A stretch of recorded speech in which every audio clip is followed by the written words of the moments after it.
Hoy día vamos a estar comenzando una serie nueva. La semana pasada Claudio cerró esta serie que llevamos durante mucho tiempo, que tenía que ver con el reino. Hoy día vamos a comenzar otra serie que se llama Edifiquemos el Templo. Y vamos a estar vamos a estar estudiando el libro de Esdras. Un libro que quizás lo has leído, pero es muy probable que no. No es uno de los libros más conocidos. Si tú buscas en YouTube, no es uno de los libros más predicados, así que también te animo a que sea un tiempo en que puedas estar atento durante toda esta serie, aprendiendo acerca de lo que el Señor nos enseña a través de su palabra. Entonces vamos a estar comenzando esta serie. Y algunas cosas importantes con respecto al libro de Esdras. Es un libro que fue escrito alrededor del año 460 al 440 antes de Cristo. ¿Ya? Estamos hablando del Antiguo Testamento, pero cronológicamente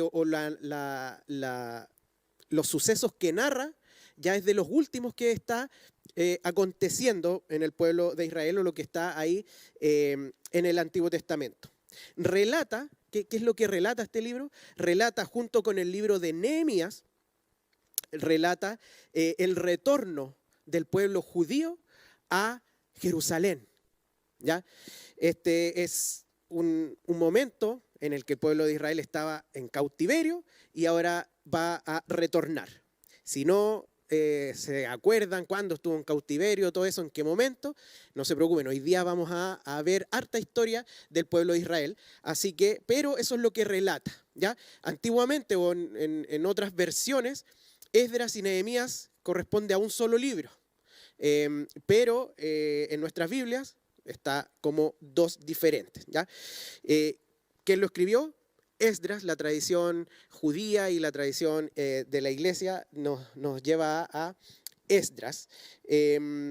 ¿Y quién fue Esdras? Bueno, fue un judío que estaba en cautiverio, y él era escriba, era sacerdote también, era de la familia de los sacerdotes, y él va a cumplir también un rol bien importante ahí. Yéndonos nuevamente al libro.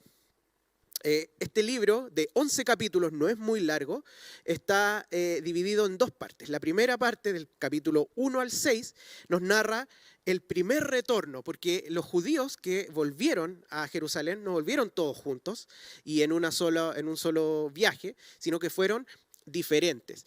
El primer retorno entonces nos narra Esdras desde el capítulo 1 al capítulo 6, y hay un personaje que es prominente ahí, que se llama Zorobabel. Así que vamos a estar viendo eso también. Y del capítulo 7 al capítulo 11 vamos a estar viendo el segundo retorno, donde ahí el personaje principal del libro, o más prominente, es Esdras mismo, ¿ya? Así que esos son algunos datos. Si usted quiere conocer más acerca del libro de Esdras, léalo usted en sus casas también. Hoy día vamos a estar haciendo una introducción. Vamos a estar, como les comenté, paseándonos un poco por el Antiguo Testamento. Es muy necesario que cuando uno lee un libro, sobre todo el Antiguo Testamento, donde uno a lo mejor no está tan familiarizado, de poder ubicarlo en esta historia de la redención, en esta historia que parte en Génesis y que termina en Apocalipsis, y entendemos que es una sola historia y que es Cristo el centro. Por lo tanto, debemos entender dónde está ubicado, qué rol cumple y cómo este libro nos apunta a Cristo también. Y dentro de lo mismo, vamos a ir entonces a recordar un poquito la historia de Israel, y más allá de la historia de Israel, solamente la historia de la humanidad. Vamos a irnos bien al principio, al jardín del Edén. Una de las líneas, por decirlo así, o de los temas que la Biblia nos habla, así como la historia de la redención, o por ejemplo los pactos o el reino, está también, la Biblia nos habla en el Antiguo Testamento y en el Antiguo Testamento y en el Nuevo Testamento acerca del exilio y el retorno al hogar. Es un tema que es transversal, y hoy día vamos a ir tratando de ir viendo esas cosas. Partamos en el jardín del Edén. Dios crea todo, ¿cierto? Todos creemos eso es Génesis 1, ¿cierto? Él crea y crea un espacio específico que es el jardín del Edén. También crea al ser humano, al hombre y la mujer, y lo coloca ahí. Dios crea este espacio, este lugar, este hogar del ser humano, para que el ser humano viva ahí, pero no solo viva, sino que se relacione con Dios, que se relacione de una manera plena, que pueda disfrutar de Él y que también le pueda obedecer, ¿sí? Que Él pueda disfrutar de su gloria. Y eso es lo que hacía Adán y Eva. Ellos disfrutaban del Señor, ellos disfrutaban del jardín del Edén, de la creación, pero principalmente ellos disfrutaban de la gloria de Dios que estaba ahí. Pero esto tenía una condición, que era la obediencia. Y todos sabemos, ¿cierto?, lo que pasó después en Génesis 3. Está la caída. El hombre desobedece, ¿cierto? El hombre desobedece el mandamiento que Dios le había dado a Adán y a Eva. ¿Y qué es lo que pasa? Ellos son desterrados, ellos son echados, entre varias cosas, ¿cierto? Hay maldiciones ahí, juicio, pero parte de esto era que ellos salieron, ellos fueron exiliados de este lugar, del Edén, de este lugar que Dios había establecido para relacionarse perfectamente, el lugar de Dios, con el pueblo de Dios, gobernado por Dios. El ser humano es echado, es exiliado. Y todo lo que viene después está teñido con esta tensión de estar acá en el mundo y haber sido expulsados, lo que se perdió, ¿cierto? Esto de esta relación del ser humano con el Señor. Mucho tiempo después tenemos a Abraham, más o menos en el 2000 antes de Cristo. Estamos hablando de hartos años atrás. Abraham, un personaje que conocemos prominente. ¿Qué hace Dios? Dios escoge a Abraham. ¿Y qué es lo que le dice? Abraham, levántate y anda a la tierra que yo te voy a mostrar. Y esto es muy interesante. Porque ¿por qué Dios no escogió la tierra de Abraham para que fuera esa la tierra prometida? ¿Por qué escoge una persona de allá para que vaya a una tierra que está en otro lado? ¿O por qué Dios no escoge a un cananeo? ¿Por qué no escoge a alguien que ya estaba en la tierra prometida? Si Abraham era pagano, Abraham creía en otros dioses, ¿por qué no escoger a un cananeo? Pero vemos cómo Dios escoge a Abraham por su voluntad y hay un camino que recorrer. Hay un tiempo y un lugar al cual llegar, un lugar especial, un lugar de bendición, un lugar en donde el pueblo de Dios que iba a salir de Abraham, según las promesas que él mismo le había dado a Abraham, iba a vivir, iba a recibir la bendición de Dios y iba a disfrutar nuevamente, muy parecido al jardín del Edén, a la plenitud, a la gloria de Dios. Y iba a ser un pueblo que le obedeciera. Y Abraham, el padre de la fe, obedece y él parte sin saber a dónde iba, ¿cierto? Él parte porque le creyó a Dios a ese lugar. De alguna manera vemos a Dios restaurando lo que se había perdido. De alguna manera Dios no tenía por qué hacerlo. Él escoge y dice, hay una tierra que yo estoy haciendo especial y quiero que tú vayas y formar a un pueblo para que nuevamente se relacione conmigo de una manera especial. Ustedes van a ser mi pueblo, no como los otros pueblos. ¿Qué pasa? Bueno, Abraham tiene un hijo, Isaac. Isaac tiene un hijo, Jacob, no nos vamos a detener en cada uno de ellos, ¿cierto? Jacob tiene varios hijos que son de ahí salen las 12 tribus. Uno de estos hijos es José. José era envidiado por sus hermanos, lo venden y de alguna manera termina en Egipto, ¿ya? En Egipto.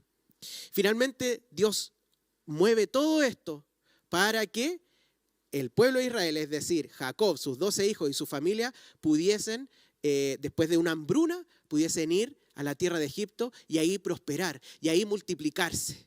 Y nuevamente sale la pregunta, bueno, ¿por qué Dios, en vez de llevarlos a Egipto, no los llevó a una ciudad cananea, cosa que se multiplicaran y pudiesen estar ya en la tierra prometida? No, el Señor escogió Egipto. ¿Para qué? Para que el pueblo de Israel comenzara a crecer. Hasta ahí terminamos Génesis. ¿Qué pasa en Éxodo? Sale un rey de los egipcios, un faraón, que no conocía a José y esclaviza al pueblo de Israel. Ahora, el pueblo de Israel no era solamente un pueblo que era extranjero, no era solamente un pueblo que no tenía tierra, un pueblo exiliado, sino que además era un pueblo esclavizado. Era un pueblo que estaba sufriendo, no 1, ni 2, ni 10 años. 400 años sufrió el pueblo de Israel en otro país, en otra ciudad que no eran la de ellos. ¿Qué es lo que pasa? Y aquí quién aparece, en el año más o menos, vamos a ir de 500 años, son aproximados, ¿ya? Es para que uno pueda memorizar. Los 500 años, ¿cierto? Ha pasado desde Abraham, Moisés. Dios escoge nuevamente a Moisés. ¿Para qué? O sea, nuevamente a alguien, a Moisés. ¿Para qué? Dentro de hartas cosas, y en principio, para liberar al pueblo de Israel. ¿Para llevarlo a dónde? A la tierra prometida. Y este es el Éxodo. Ahí está el tema de las plagas, ¿cierto? El Mar Rojo, todo eso ustedes lo saben, y si no, los invito a leer ahí Éxodo. Milagrosamente el Señor los saca. Y los saca para que estén ahí en el desierto. En un momento sí, ¿cierto? Él les dice que los va a llevar a la tierra prometida. Pero antes, Él hace un pacto con este pueblo y les da la ley. ¿Para qué? ¿Para salvarlos? No, Él ya los había salvado. Él les da el pacto y les da la ley para que cuando lleguen a esa tierra, vivan como el pueblo de Dios, obedeciendo a Dios, disfrutando de Dios, en el lugar que Dios había establecido, en su hogar, en esa tierra del pueblo de Israel. Hace ese pacto. Eso no quería decir que ellos no tenían que cumplirlo hasta que llegaran. No, era la ley, había que cumplirla desde siempre, pero estaba destinada a ese lugar. Dios iba confirmando constantemente el tema de la tierra prometida y parten en este éxodo. ¿Qué pasa? Llegan ahí, están al frente de la tierra prometida. Por fin el pueblo de Israel iba a tener este hogar, esta tierra, y de alguna manera iba a haber una restauración de lo que se había perdido en el Edén. ¿Qué pasa con el pueblo de Israel? Mandan unos espías, 2 espías, y 10 dice, esta tierra no la podemos conquistar porque está llena de gigantes, hombres fuertes. Y 2, Josué y Caleb, dicen, esta tierra es maravillosa, vamos porque el Señor nos las va a entregar. El pueblo le hace caso a los 10 espías. ¿Y qué pasa? El Señor les dice, ustedes no van a entrar en la tierra prometida. Esto que yo les prometí, esto que estaban a punto de llegar a su hogar, al hogar que yo he formado para ustedes, no van a poder entrar. Y toda esa generación pasa y solamente entra Josué y Caleb. Pero ellos deambularon por el desierto 40 años. Un pueblo que Dios formó para que estuvieran en la tierra que Él escogió y que hizo todos los milagros para que ellos estuvieran ahí, les dio el pacto y les dio ley y todo por misericordia y gracia. Ese pueblo tan especial, tan bendecido, pasó 40 años nuevamente como un pueblo desterrado, un pueblo exiliado, un pueblo sin tierra, un pueblo nómade, un pueblo extranjero. Al lugar donde iba era extranjero. No tenía tierra, no tenía hogar, no tenía un lugar. ¿Por qué? No porque no lo tuviera, porque rechazaron a Dios. ¿Qué pasa después? Muere esta generación y se levanta Josué. Y con Josué ellos conquistan. Y aquí está la historia de Jericó, las vueltas, que se cayeron los muros. Una historia bien conocida. Y ciudad tras ciudad fueron conquistando la ciudad de los cananeos que Dios les entregaba, porque era por el poder de Dios. Ellos llegan y termina el libro de Josué y ellos están relativamente asentados ya en la tierra prometida. ¡Qué maravilla! Por fin lo lograron. Y uno podría pensar, bueno, ahora ya va a haber un tiempo de restauración, de plenitud para el pueblo de Dios. Y después viene el libro de Jueces y nos dice lo contrario. Efectivamente, ellos estaban ahí viviendo en la tierra prometida, pero vivían como si no fueran los moradores de esa tierra. De hecho, en muchas ocasiones ellos vivían escondidos en las cuevas de los otros pueblos. Vivían escondidos en su propia tierra. Ellos vivían como esclavos, vivían como exiliados en su propia tierra, aún estando ahí. ¿Por qué? Porque dice Jueces que cada uno hacía lo que bien le parecía. No hacían lo que Dios le había dicho. No honraron el pacto que Dios había hecho con ellos. No buscaron a Dios. Se mezclaron con los otros pueblos, adoraron otros dioses. Y de hecho, el libro de Jueces es bien oscuro y termina con historias muy tristes en donde pasan cosas muy, muy graves entre el mismo pueblo de Dios. Es tremendo. Termina el libro de Jueces y llegamos a la monarquía, al periodo donde hay reyes. Parte Samuel. Samuel fue el último de los jueces. Los jueces eran personas que Dios levantaba cuando el pueblo se arrepentía, porque Dios llevaba el juicio de rechazarlo a él a través de otros pueblos. Samuel era el último juez y era un muy buen juez. Él gobernó muy bien y cuando empezamos a leer 1 Samuel, había cierta estabilidad ahí. Y uno podría decir, bueno, ahora está mejorando todo esto, ahora está mejorando la cosa. ¿Qué pasa? El pueblo de Israel, ¿qué es lo que le pide a Samuel? Queremos un rey, ya no queremos jueces, queremos reyes. No era el problema tanto que querían reyes, nosotros sabemos que son figuras de Cristo, ¿cierto? Cristo es nuestro rey, sino la motivación. ¿Cuál era la motivación? Queremos ser como los otros pueblos. Esa era su motivación.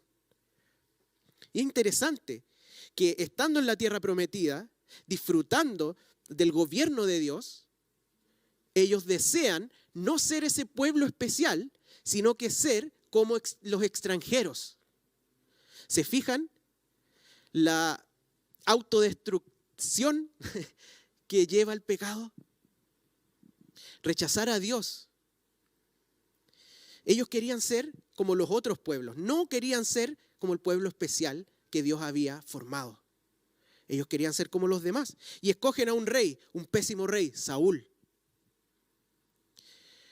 Después de esto, más o menos en el año 1000, otros 500 años, está David. David comienza a reinar. Y aquí hay un periodo que se le llama el periodo o la época de oro de Israel. El gobierno de David, que él fue el ungido realmente de Dios, y parte del gobierno del reinado de Salomón. Ese fue un momento de prosperidad donde las fronteras se expandieron, donde hubo prosperidad económica, hubo prosperidad espiritual. David lideró, aunque no fue perfecto, él cayó, pero él cayó en pecado, pero él se arrepintió y la Biblia dice que él fue un hombre conforme al corazón de Dios. Salomón pidió sabiduría, fue un rey muy sabio y él construyó el templo que era el lugar donde Dios mismo le había dado la forma de adorar, de relacionarse con Dios. Fue un tiempo muy bueno. Sin embargo, ¿qué pasó? Después de Salomón termina mal. Y después de Salomón se divide el reino. El reino del norte con 10 tribus, el reino del sur con 2 tribus, con Judá y con Benjamín. Los dos reinos le dieron la espalda a Dios. El reino del sur fue un poco mejor, tuvo reyes que hicieron reformas, que acudieron a la ley de Dios, pero el reino del norte fueron todos malos. Y ahí es la época en donde salen muchos de los profetas y critican y profetizan juicio, profetizan en contra de los gobernantes y de todo el pueblo. Y estas profecías decían que iba a caer un juicio. Y efectivamente, cerca del año 700 antes de Cristo, cae el reino del norte a manos de los asirios, un pueblo que Dios mismo levantó para estos efectos. 100 años, 120 años después, cerca del año 600 antes de Cristo, cae el reino del sur. Cuando ellos pensaban que porque como estaba el templo que significaba y que estaba ahí la presencia de Dios, ellos no podían caer. Ellos cayeron en juicio igual. ¿Por qué? Porque le dieron la espalda a Dios, porque rompieron el pacto que Dios había hecho. Rompieron este pacto de estar en el lugar que Dios había establecido para ellos, para relacionarse, disfrutar de su plenitud y vivir en obediencia para su gloria. Ellos no lo hicieron y fueron enjuiciados. Y el pueblo, el reino del sur, perdió o fue conquistado por los babilonios, que era el imperio del momento, y ellos tenían una política. Esta política era llevarse a las aristocracias de los pueblos que ellos conquistaban. Y ahí es donde nosotros vemos a Daniel y sus amigos, ¿cierto? Ellos están en Babilonia, ellos son de la clase noble, y ellos, en Daniel vemos toda esa época y cómo ellos se desenvolvían no en Israel, sino que en Babilonia. Se levanta otro reino, otro imperio, que es el imperio medo-persa, conquista el babilonio y ellos tenían otra política, que no era llevarlos cautivos, sino que liberarlos, que ellos pudiesen retornar a sus lugares, a sus países. Y en ese momento estamos. Históricamente en ese momento está el libro de Esdras. Pero pensemos, todo lo que vimos para atrás, todo lo que recordamos ahora, todo lo que significa la tierra, el templo y la relación con Dios. Pensemos en todo el tiempo que ellos no pudieron hacer sus sacrificios en el templo. Todo el tiempo que ellos no pudieron adorar como estaba establecido. Independiente de que, por ejemplo, vemos a Daniel, que él fue fiel a Dios aún en Babilonia. Pero era algo importante volver, porque era la tierra prometida, era el hogar que Dios había establecido para el pueblo de Dios y se relacionara con ellos. Así que cerca del año 500, todo esto es aproximado, empieza el retorno del pueblo de Israel, de los judíos, de los que estaban en Babilonia. Y surgen preguntas, o más que preguntas surgen expectativas. Bueno, ¿habrá aprendido Israel?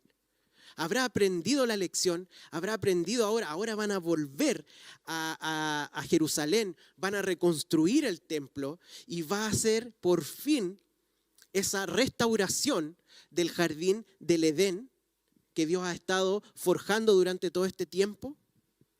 ¿Será que va a pasar eso? Son preguntas y expectativas que a esta altura de la historia. La verdad es que el pueblo de Israel, o los judíos, ¿cierto?, vuelven.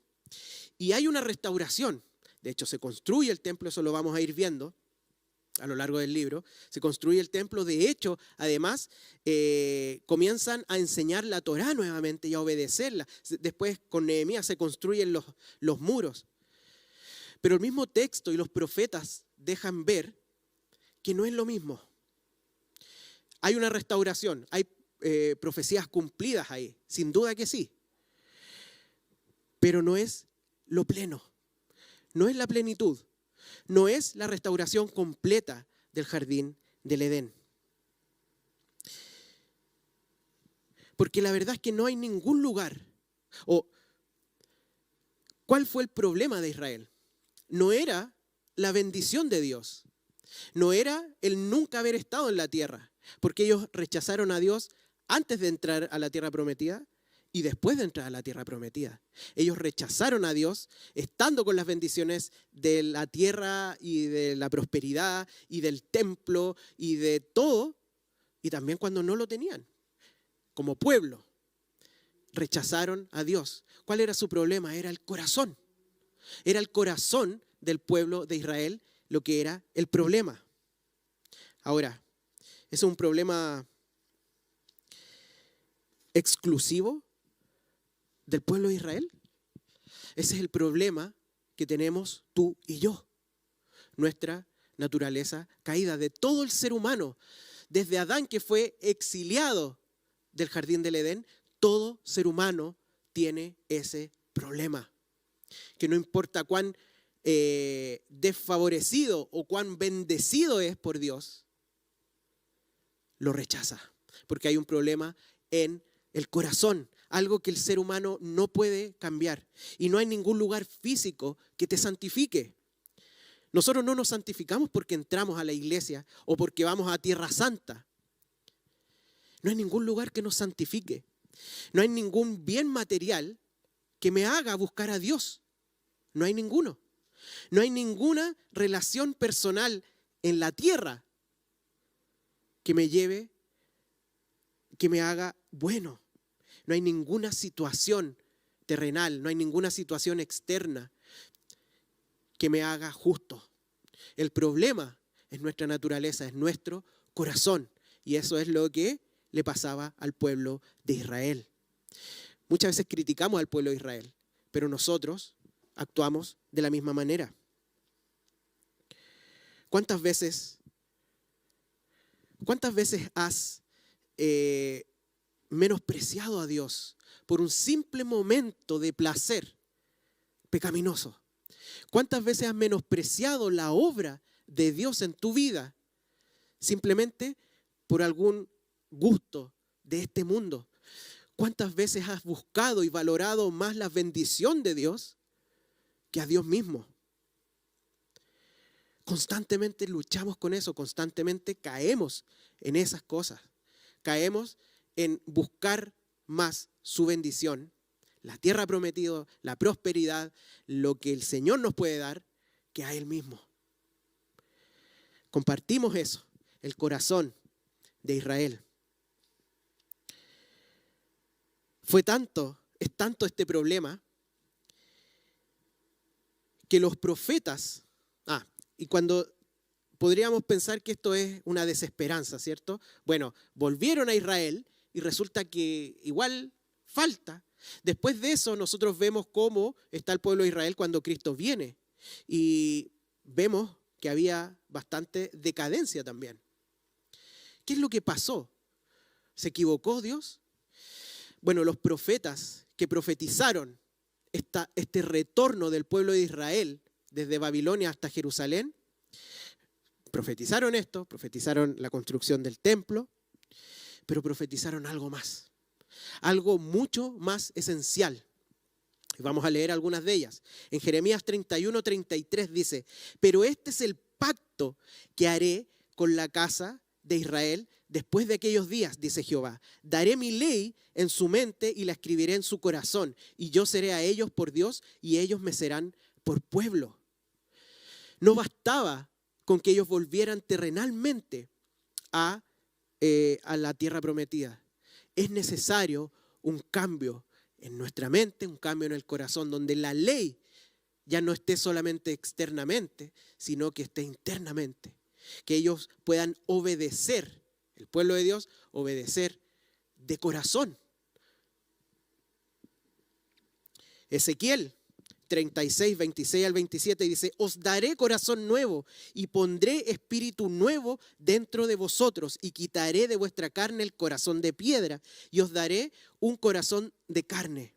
Y pondré dentro de vosotros mi espíritu y haré que andéis en mis estatutos y guardéis mis preceptos y los pongáis por obra. Eso era lo que le faltaba al pueblo de Israel. Jeremías no habla de un nuevo pacto, no como el otro, porque el otro no lo cumplieron. Este no es un nuevo pacto completamente diferente, es un pacto renovado que toma todo lo anterior, pero además nos habla de que esa ley esté en nuestro interior. Y aquí nos habla de un nuevo corazón. ¿Para qué?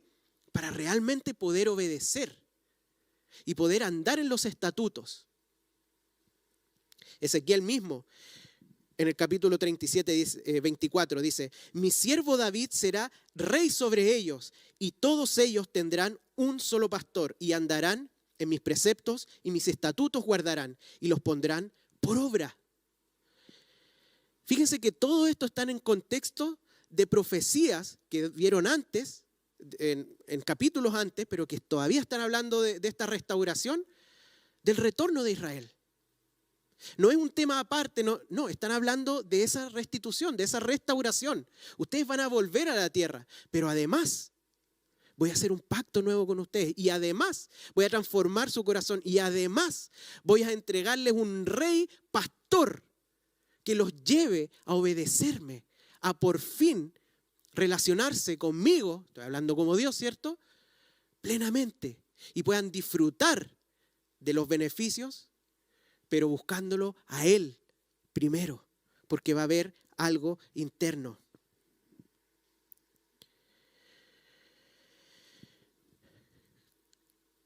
El pueblo vuelve, pero las profecías hablan de algo más. No es solo eso, sino que se amplía y nosotros sabemos que este nuevo pacto y todo lo que hemos leído acá no era solo para los judíos, sino que se abría para todos los gentiles, para nosotros. Por eso es que tú y yo podemos estar acá hoy, por esa tremenda promesa. Pero hubo un costo que pagar. Jesucristo se autoexilió del cielo para venir a morar a una tierra que lo rechazó, a una tierra en donde su mismo pueblo por el cual Él vino, por el cual Él descendió del cielo, lo rechazó. Incluso sus discípulos, en las horas más complejas para Jesucristo, lo abandonaron. Él se autodesterró, se autoexilió a un lugar donde lo iban a rechazar. ¿Para qué? Para que tú y yo tuviésemos este corazón que pudiese obedecerle y para que tuviéramos un hogar, una tierra prometida a la cual nos vamos a dirigir. En ese sentido somos como el pueblo de Israel, caminando hacia la tierra prometida, que ya no es Israel físico, que no es la iglesia física, que no es ni siquiera este mundo actual, sino que es el nuevo cielo y la nueva tierra con Cristo como centro. Es tremendo lo que Jesucristo hizo. Vamos a leer Filipenses 2 del 5 al 8, un pasaje muy conocido. Es la humillación de Cristo. Dice, haya pues en vosotros este sentir que hubo también en Cristo Jesús, el cual, siendo en forma de Dios, no estimó el ser igual a Dios como cosa a que aferrarse, sino que se despojó a sí mismo, tomando forma de siervo, hecho semejante a los hombres, y estando en la condición de hombre, se humilló a sí mismo, haciéndose obediente hasta la muerte y muerte de cruz. Cristo no tenía por qué haber venido, no tenía por qué haberse despojado de su gloria, pero Él lo hizo para que tú y yo tengamos acceso a nuestro hogar que Él ha preparado para nosotros, con Él como centro y con corazones dispuestos a buscarlo, a obedecerle y darle la gloria. Hoy luchamos con eso, pero en el Espíritu hemos sido capacitados. Pero va a llegar ese momento en donde lo único que vamos a desear va a ser estar con nuestro Señor y vamos a poder realmente disfrutar de este hogar. Nosotros ya no pertenecemos acá. Fíjense lo que dice Pedro. Esto se extiende también a la vida de la iglesia. Pedro en Primera de Pedro dice, Primera de Pedro 1:1 dice, Pedro, apóstol de Jesucristo, a los expatriados de la dispersión en el Ponto, Galacia, Capadocia, Asia y Bitinia. Esto que puede sonar que le está escribiendo solamente a los judíos que están dispersados, la verdad es que le está escribiendo a la iglesia. Y les dice, ustedes son expatriados, ustedes no viven aquí donde están. Ustedes tienen otra ciudadanía, otro hogar. 1 Pedro 2:11, amados, yo os ruego como a extranjeros y peregrinos que os abstengáis de los deseos carnales que batallan contra el alma. No somos de este mundo, estamos acá, pero no somos de acá. Tenemos un lugar. Cristo está preparando morada para nosotros en nuestro hogar.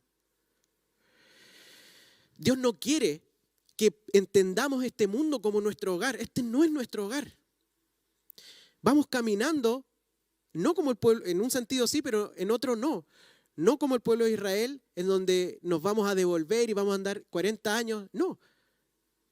El Señor Jesucristo en su muerte nos ha entregado esto. Y este no es nuestro hogar. Eso no quiere decir que uno no pueda estudiar una carrera, que sea malo, que uno no pueda, o que sea malo establecer una familia, o que sea malo disfrutar incluso de las cosas del mundo, entendiendo las cosas del mundo no como lo pecaminoso, sino como la creación de Dios, ¿sí? Las cosas que Él creó para que nosotros vivamos acá. Pero debemos recordar que lo trascendente no es lo de este mundo, es lo eterno. Eso es lo trascendente. Y muchas veces olvidamos eso y vivimos como si todo dependiera de lo que aquí pasa. Vivimos como si este fuera nuestro hogar. Vivimos como si no hubiese una eternidad después. Pensemos, ¿alguna vez te has quedado en la casa de algún familiar o en la casa de algún amigo por un buen tiempo? Digamos que tu casa le pasó algo, se inundó y tienes que quedarte un par de meses en otro lado. En esa casa probablemente van a haber cosas diferentes, pero tú no vas a ser diferente, ¿sí? Tú no vas a cambiar completamente solo porque estás en otra casa. Por ejemplo, si tú no fumas y vas a la casa donde todos fuman, es muy improbable que tú, simplemente por ese hecho, te pongas a fumar. Algo que tú consideras que no está bien o que te hace mal. No por el simple hecho de estar allá, lo vas a hacer. Pero vivimos como si esos 2 meses en esa casa fuera todo. Fuera toda nuestra vida, fuera todo. Y la verdad es que son 2 meses comparados con el resto de nuestras vidas, ¿cierto? Para el ejemplo.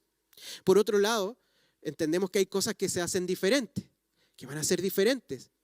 El aseo se hace diferente, los horarios de comida, es muy diferente. Y a lo mejor hay ciertas cosas que a uno le van a incomodar, pero ¿qué va a decir uno? Bueno, es un rato, después voy a volver a mi casa. Y ahí voy a seguir haciéndolo como me acomoda a mí. No nos acomodaríamos mucho en esa casa. No armaríamos una pieza, no pintaríamos como a nosotros nos gusta, no armaríamos todo a nuestra pinta, porque sabemos que nos vamos a ir a nuestra casa en cualquier momento. Sin embargo, hoy día vivimos así.